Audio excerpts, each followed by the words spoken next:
என்னுடைய சேனலை இப்போ தான் ஃபஸ்ட் டைமாக பார்க்குறீங்க அப்படின்னா சப்ஸ்கிரைப் பண்ண மறந்துடாதீங்க. பக்கத்தில் இருக்க பெல் ஐக்கானையும் கிளிக் பண்ணிக்கோங்க.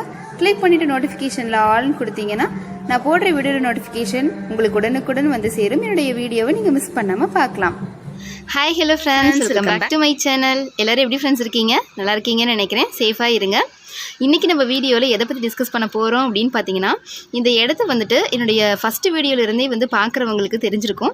இந்த இடத்துல வந்து ஒரு பெரிய ரோஸ் செடி வந்து நான் வச்சுருந்தேன். சேம் இதே வெரைட்டி தான். அது வந்து பார்த்திங்கன்னா கிட்டத்தட்ட ஒரு 5-6 வருஷம் வந்துட்டு இருந்தது. இந்த வீடு கட்டி வந்ததுலேருந்தே நாங்கள் அந்த செடி வந்து வச்சுருந்தோம். ஒரு நாளைக்கு பார்த்திங்க அப்படின்னா கிட்டத்தட்ட 20 பூக்களுக்கு மேலே எங்களுக்கு வந்து பூ கொடுக்கும். அவ்வளோ அழகான ரோஜா செடி அது. அதை பார்த்திங்கன்னா சம் ப்ராப்ளம்னால அது வந்து த்ரிப்ஸ் அட்டாக்கு இந்த மாதிரி ஆகிட்டு அது அப்படியே காஞ்சி இறந்துருச்சு. ஸோ அது வந்து சில பேர் என்ன சொல்கிறாங்க அப்படின்னா, ஒரு குறிப்பிட்ட வருடங்கள் மட்டும்தான் ரோஜா செடி வந்து மெயின்டைன் பண்ணி நம்ம கொண்டு வர முடியும். 5 இயர்ஸ் ஆகிடுச்சு அப்படின்னா அதுக்கு மேலே அதனுடைய லைஃப் டைம் வந்துட்டு இருக்காது, அதுவாகவே வந்து இறந்துரும் அப்படின்லாம் சொன்னாங்க. எதுவாக இருந்தாலும் அந்த இடத்துல அந்த ரோஜா செடியை வந்துட்டு பார்த்து வச்சுட்டு இருந்துட்டு எங்களுக்கு அந்த இடத்துல வேறு வைக்கிறதுக்கே வந்து எனக்கு மனசே வந்துட்டு வரலை. ஸோ அப்படி களைகள் அந்த மாதிரி தான் முளைச்சிருந்தது. எங்கள் பாப்பா கூட வந்து கேட்டுகிட்டே இருந்தா, ஏதாவது செடி வைங்கம்மா, ஏன் வைக்க மாட்டேங்கிறீங்க அப்படின்ட்டு. ஸோ மறுபடியும் அதே வெரைட்டியே நான் வந்து வாங்கிட்டு வந்திருக்கேன். ஸோ இன்றைக்கி வந்து வீடியோவில் வந்து பார்த்திங்க அப்படின்னா, இந்த ரோஜா செடியை நிலத்தில் வந்து எப்படி வைக்கலாம் அப்படின்ற ஒரு வீடியோ தான் ஃப்ரெண்ட்ஸ் நான் ஷேர் பண்ணியிருக்கேன். ஸோ வீடியோ வந்து ஸ்கிப் பண்ணாமல் கடைசி வரைக்கும் பாருங்கள். வாங்க வீடியோக்குள்ளே போகலாம். ஒரு செடியை வந்து வாங்கி நம்ம நடுறதுக்கு முன்னாடி அதனுடைய வெரைட்டி வந்து பார்த்து வாங்கிக்கிட்டோம் அப்படின்னா நமக்கு எல்லா டைமுமே வந்து பார்த்திங்கன்னா பூக்கள் இருந்துக்கிட்டே இருக்கும். ஸோ நிறைய வெரைட்டி இருக்குது இல்லைங்களா? ஹைப்ரிட் டீ இருக்குது, ஃப்ளோரிபண்டா, பாலியந்தா, அதுக்கப்புறம் ஸ்ரப் ரோசஸ், அதுக்கப்புறம் பார்த்திங்கன்னா கொடி ரோஸ் இருக்குது. இந்த மாதிரி நிறைய சொல்லிகிட்டே போகலாம்.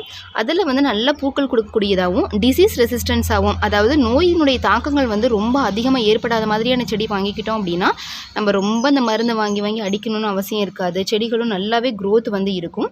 ஸோ அந்த மாதிரி வெரைட்டி வந்து பார்த்து வாங்கிக்கோங்க. இது வந்து பார்த்திங்க அப்படின்னா ஸ்ரப் ரோசஸ் வெரைட்டி தான். ஸோ பூக்கள் வந்து எப்பயுமே இருந்தே இருக்கும். இந்த மாதிரி வெரைட்டி வந்து ஃபஸ்ட்டு பார்த்து செலக்ட் பண்ணிக்கோங்க.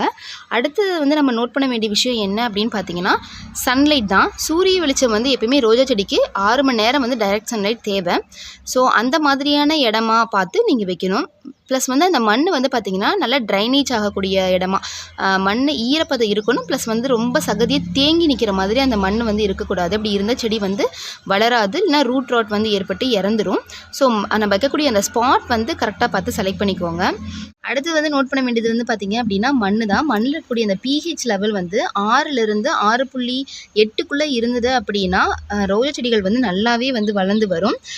செம்மண்ணாக இருந்தால் இன்னமும் நல்லாயிருக்கும். பட் நம்ம வீட்டில் என்ன மண் இருக்கோ அதை வச்சு தான் நம்ம செடி வைப்போம் இல்லைங்களா?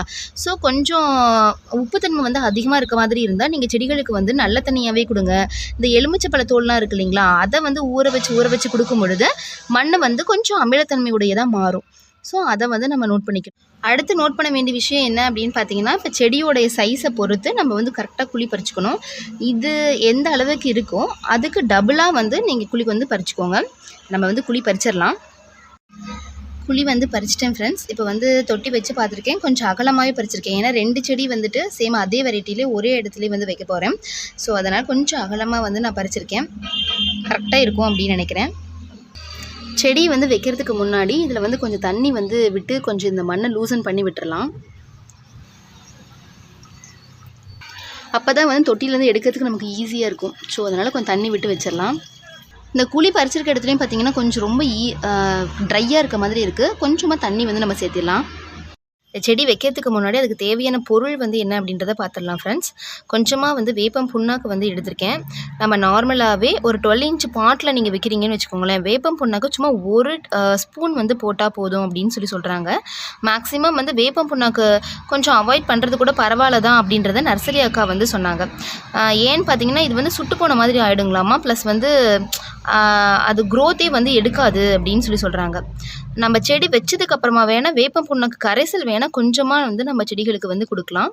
அடுத்தது வந்து பார்த்திங்க அப்படின்னா சூடோமோனாசஸ். நீங்கள் சூடோமோனாசஸ் எடுக்கலாம். அப்படி இல்லைனா ட்ரைகோடர்மா விரிடி இருந்ததுன்னா அதை கூட நீங்கள் எடுத்துக்கலாம்.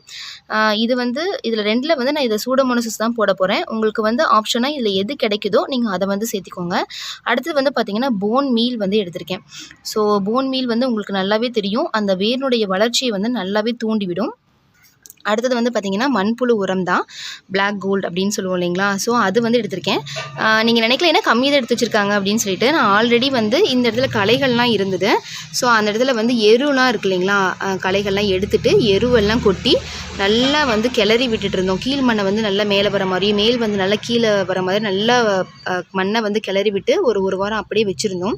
ஸோ அதுக்கப்புறமா தான் வந்து இப்போ செடி வந்து வைக்க போகிறோம். அதனால் மண்புழு உரம் வந்து ரொம்ப அதிகமாக எடுக்காமல் நான் ஓரளவு கரெக்டாக தான் எடுத்திருக்கேன். ஸோ இதில் வந்து நம்ம ஆல்ரெடி குழி பறித்து வச்சுருக்கோம் இல்லைங்களா, அதுலேருந்து கொஞ்சம் மண்ணை வந்து இதில் சேர்த்திக்கலாம்.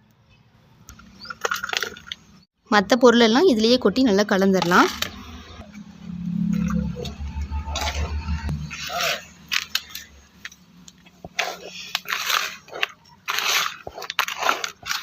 கலந்து விட்டு எடுத்து வச்சுருக்கோம் இல்லைங்களா, இதை வந்து இந்த குழியில் வந்து கொஞ்சம் போட்டு விட்டுடலாம்.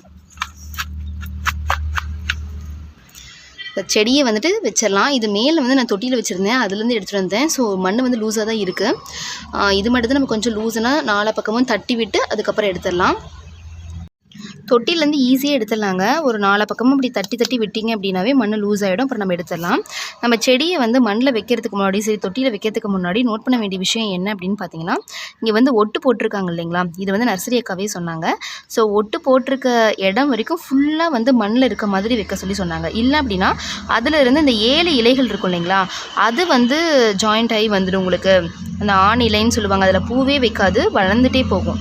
ஸோ நம்ம இந்த கட்டை இருக்கு இல்லைங்களா, இந்த ஒட்டு போட்டிருக்க இடம் ஃபுல்லுமே மண்ணுக்குள்ளே பதிகிற மாதிரி வைங்க, அப்படின்னா தான் நல்லா செடி வந்து வளர்ந்து வரும் அப்படின்னு சொன்னாங்க. ஸோ இந்த டிப்பையும் வந்து நீங்கள் நோட் பண்ணிக்கோங்க. தொட்டியில் வச்சாலுமே இந்த டிப்பை வந்து ஃபாலோ பண்ணிக்கோங்க. இப்போ இதை எடுத்து வச்சிடலாம். தொட்டியிலேருந்து எடுத்தாச்சு. ஸோ இந்த அடி மண்ணில் வந்துட்டு ஒரு லேயர் மட்டும் எடுத்துகிட்டு வச்சுருங்க. சுற்றி இருக்க மண்ணை வந்து ரொம்ப இறுக்கமாக இருந்தால் மட்டும் நீங்கள் கொஞ்சமாக லூசன் பண்ணி விடலாம்.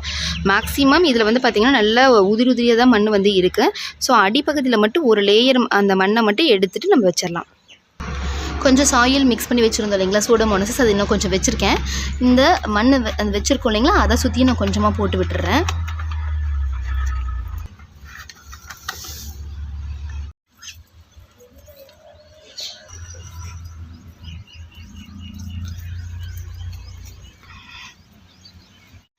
அவ்வளோதான் ஃப்ரெண்ட்ஸ், செடி வந்து வச்சுட்டோம். இப்போ வந்து தண்ணி நல்லா வந்து செடிகளுக்கு வந்து வேர் பகுதினால நனையிற மாதிரி கொடுக்கணும்.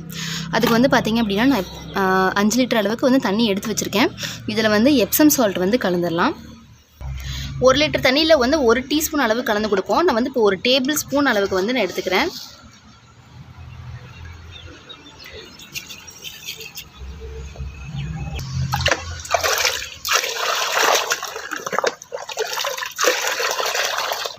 ரூட் ஷாக்கிங் வந்து ஏற்படாமல் இருக்கிறதுக்கு இது வந்து கொடுக்கலாம். ப்ளஸ் வந்து பார்த்திங்க அப்படின்னா நல்லாவே வேர் பிடிமானமும் இருக்கும். நீங்கள் இனிமேல் வர நாட்களில் வந்துட்டு செடிக்கு வந்து தண்ணி கொடுக்கணும் அப்படின்னா எப்சம் சால்ட் ப்ளஸ் வந்து ஹியூமிக் வந்து கலந்து கொடுக்கும் பொழுது செடி நல்லாவே க்ரோத் இருக்கும். ஸோ நான் இப்போ ஃபஸ்ட்டு அப்படிங்கிறதுனால எப்சம் சால்ட்டை மட்டும் கலந்து கொடுக்குறேன்.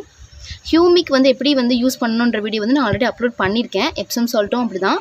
ஸோ அதனுடைய லிங்க்ஸ் எல்லாமே வந்து நான் டிஸ்கிரிப்ஷன் பாக்ஸில் வந்து கொடுக்குறேன், இன்னும் என் கார்ட்லேயுமே கொடுக்குறேன், செக் பண்ணிக்கோங்க.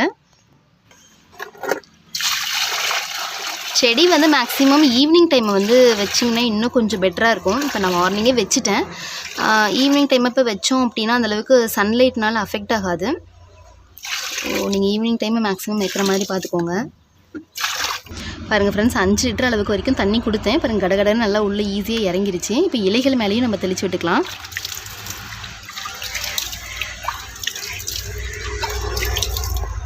என்ன நோட் பண்ண வேண்டிய விஷயம் என்ன அப்படின்னு பார்த்தீங்கன்னா மல்ச்சிங் தான்.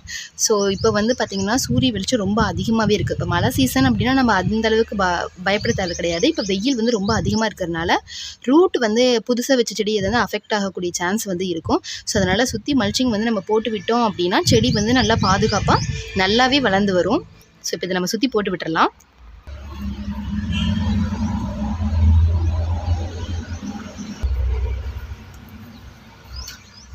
செடி வந்து ஃபுல்லுமே வச்சாச்சு ஃப்ரெண்ட்ஸ். இப்போ வந்து பார்த்திங்க அப்படின்னா இதில் இருக்க பூக்கள் எல்லாமே நம்ம வந்து கட் பண்ணி எடுத்துடணும். நான் ஆல்ரெடி வந்து டெடிகேட் எப்படி பண்ணி விடணும் அப்படின்ற வீடியோ வந்து அப்லோட் பண்ணியிருக்கேன். பார்க்காதவங்களுக்கு என் கார்டு கொடுக்குறேன்னு செக் பண்ணிக்கோங்க.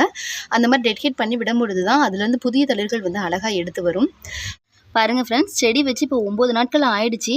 புதிய தளிர்கள் வந்து அழகாகவே எடுத்து வந்திருக்கு. நான் செடி வச்சு அதுக்கப்புறம் தண்ணி கொடுக்கும் போதெல்லாம் பார்த்தீங்க அப்படின்னா எப்சம் சால்ட்டும் ஹியூமிக்கும் கலந்து தான் வந்து செடிக்கு வந்து விட்டேன். இப்போ ஒரு தடவை வந்து நான் அந்த மாதிரி கொடுத்தேன் அப்படின்னா அடுத்த டைம் வந்து ப்ளைனான தண்ணி தான் வந்து கொடுத்தேன். பட் உப்பு தண்ணி வந்து நான் கொடுக்கல, நல்ல தண்ணி தான் கொடுத்தேன்.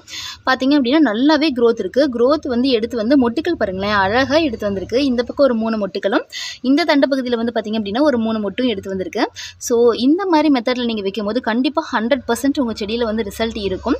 செடி வச்சு க்ரோத்தே இல்லை அப்படின்னு நினைக்கிறவங்க கூட இந்த மாதிரி வச்சு பாருங்கள், கண்டிப்பாக பூக்கள் வந்து பிடிச்சு வரும். ஓகே ஃப்ரெண்ட்ஸ், இந்த வீடியோ வந்து உங்களுக்கு கண்டிப்பாக யூஸ்ஃபுல்லாக இருந்திருக்கும்னு நினைக்கிறேன்.